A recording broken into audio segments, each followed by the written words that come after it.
दर्शकबिन रवि लामिछानेलाई पक्राउ गर्न गएका डिएसपी यतिबेला आफै विवादमा मुछिनु भएको छ।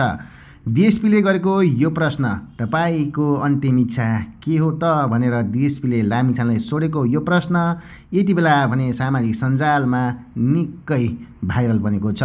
र राष्ट्रिय स्वतन्त्रका सम्पूर्ण कार्यकर्ता र राष्ट्रिय स्वतन्त्र पार्टीका समर्थकहरूले भने घन्टी बजाउँदै यो प्रश्नको निकै विरोध गर्नुभएको छ। रवि लामिछानेले अदालतले किन फेरि थुनामा थुन्न पर्यो त भन्ने कुराको पनि यसरी स्पष्टीकरण दिएको छ। लामिछानेलाई थुनामा पठाउनु पर्ने कारणबारे अदालत यसो भन्छ। प्रतिवादी रवि लामिछाने र छविलाल जोशी समेतको जानकारी, योजना,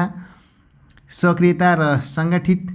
मिलेमटोमा सहकारी गोर्खा मिडिया प्रणालीमा रकम ल्याइएको, लामिछाने गोर्खा मिडियाका कर्मचारी नभई सञ्चालक, शेयरधनी र प्रबन्धक निर्देशक रहेको, उनले चेक काटी संस्थाको आर्थिक कारोबार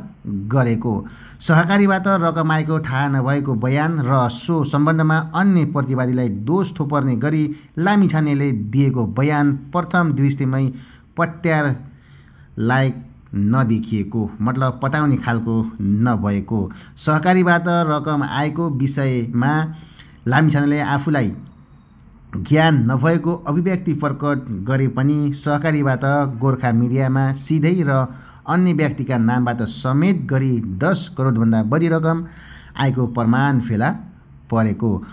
कानुनत सञ्चालकको जिम्मेवारीमा रहेका लामिछानेले सहकारीबाट गोर्खा मिडियामा आएको रकम कुनै जानकारी नरहेको भनी दिएको बयान मिसिलमा संलग्न प्रारम्भिक प्रमाणबाट विश्वसनीय नदेखिएको, कसुर प्रकृतिको सन्दर्भबाट हेर्दा अनुसन्धानका क्रममा विभिन्न लिखत प्रमाण संलग्न भएको, सहकारी संस्थामा रकम जम्मा गर्ने हजारौँ सर्वसाधारण पीडित हुन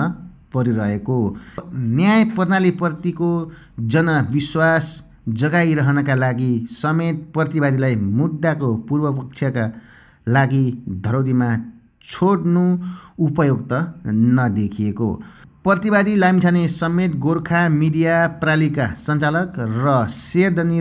रहेका बखत सुप्रिम सहकारीबाट गोर्खा मिडियामा रकम आएको तथ्य विवाद नदेखिएको, सहकारीको सिजिएस ब्याङ्किङ सफ्टवेयरमा लामिछानेको खाता सञ्चालन भएको र ऋण लिएको देखिएको, प्रतिवादी जोशी र लामिछानेको समान प्रकृति र भूमिका रहेको देखिँदा प्रतिवादी लामिछानेलाई पनि थुनामा राख्नुपर्ने देखिएको। यो सन्दर्भमा लामिछानेलाई फेरि अदालतले थुनामै राखेर केही तथ्य अरू सङ्कलन गर्नको लागि पनि लामिछानेलाई थुनामा राखेको हुन सक्ने यो कारण यहाँ प्रस्तुत गरिएको छ। दर्शकबिन तपाईँ यो भिडियो सामग्रीलाई कहाँदेखि हेर्दै र सुनिनुहुन्छ? भिडियो सामग्रीलाई पुरा हेरिसकेपछि तपाईँको मनमा लागेका मिठा नमिठा सल्लाह सुझाव तलको कमेन्ट्समा राख्दै भिडियोलाई सेयर गरेर साथ दिन नभुल्नुहोला है त।